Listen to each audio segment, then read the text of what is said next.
One of the biggest things on everyone's minds is the price of groceries. They are astronomical and they're only expected to go up at least 5% in 2025. Now, I'm going to tell you tips to save money on your grocery budget that you can start today. These are easy things that you can start to implement, and over time they become habits and they really help make your grocery budget stay lower for longer. The first thing that you really want to do is clean out your refrigerator regularly. Now, it might look like a little bit of a chaotic mess in here, but I actually just cleaned it out and I did some grocery shopping, so it's a little bit messy here. But the way I like to organize it, besides this milk here, is everything on the bottom shelf is stuff that needs to be used up very soon. So it's things that are going expired, things that I need to start thinking about creative ways to use up so that they don't go bad.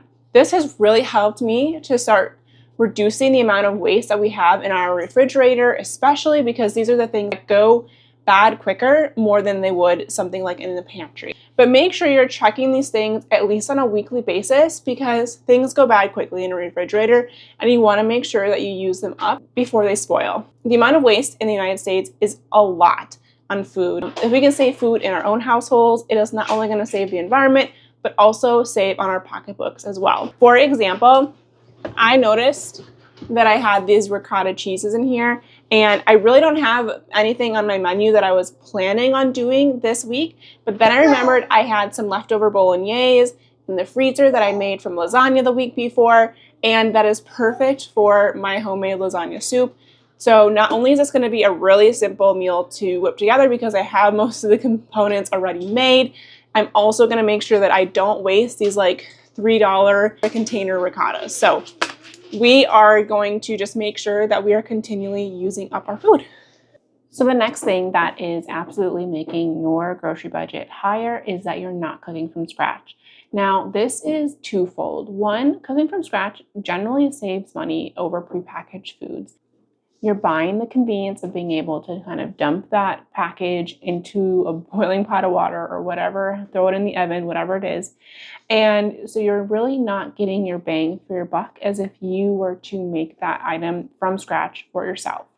The other thing is really that you get that practice skill of being able to see 3 or 4 things in your pantry or your refrigerator and what you can make an actual meal out of, especially when you're scrimping and scraping by and don't have the budget to go to the grocery store to get more food. For example, if you see flour, butter, and beans in your pantry, you could make homemade tortillas and refried beans, and you could throw some cheese on there if you have, and you have a bean and cheese burrito. This is just a simple example, but truly, when you see very mismatched ingredients, you can make a lot of meals just by practicing your ability to cook from home and cook from scratch and really make all of your ingredients stretch. The next thing I recommend is buying pantry staples in bulk. So having lots of things that don't go bad quickly, like rice, flour, beans, in your pantry allows you to be able to grab those things and really make a lot of different meals with them. I love to make things like bread, tortillas. I make pretty much anything that has a rice base. I can make a lot of different meals out of, and you can really pair that with a lot of different proteins or legumes, or really there's just a lot of different versatility with a lot of your pantry items that don't go bad. You don't even need some sort of wholesale membership like Costco or Sam's to get a lot of these in a really good bulk deal. You can go online, like on Amazon. Places like Azure Standard do not have a membership fee. There are a lot of different places. Even your local grocery store might have a bulk food section with what are considered to be kind of your high demand items that don't go bad, that they can keep on their shelves for a while if people don't buy them, and you can keep on your shelves at home for a long time and get that savings and convenience. Conversely, you might be buying bulk too much.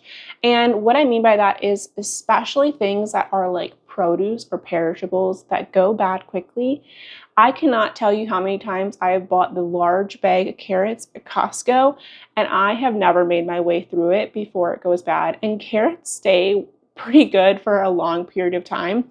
So unless you have a very large family or you just go through produce really, really quickly, Even like I'm talking like a week at a time, where if you're buying that from Costco and you're going through it at a week, that might make sense for you. But if it takes you a long time to go through some of those things, I guarantee you probably are losing out money, because you're buying more than you probably would at a normal grocery store. And because of that, you're ending up tossing dollars in the garbage can. The last thing that is probably increasing your grocery bill more than you would like is that you are trying too many new recipes at once. Now, I usually like to limit new recipes to about one a week. And I love to try new foods. I love trying different flavors. But when we start to buy new spices and new ingredients, and if we're doing it multiple times a week, that starts to add up, and we might end up not liking what we try. And now you have a bag of quinoa or a spice that costs like $6 or $7, and you're never going to use it again. And certainly that happens with trying new foods. However, if we are doing that a lot, that's going to add a lot to our grocery bill. And we should really try recipes that are really only adding one or two new things, so that we aren't splurging on a lot of new ingredients for something we're not sure we're going to like. The other thing is that we can plan for new recipes. So often I see buy one, get one free spice deals at the grocery store. And if you're not planning your recipe well, you might hit the grocery store when there's no sale and you're having to pay full price for those spices. Keep in mind the things that you want to try and look for deals in the grocery store, and that can be a really good time to try that new recipe. I hope this video was helpful for you. I would love to hear what your tips are to keep your grocery budget low. Make sure to drop it in the comments below so that we can all learn together. If you liked this video, please give it a thumbs up and like it. It helps other people find this video and for YouTube to know that it was helpful. If you liked this content, go ahead and hit subscribe. I do put new videos out every week. I talk about homesteading, cooking, and ways to save money in this crazy, crazy economy. Until next time, I'll see you guys later.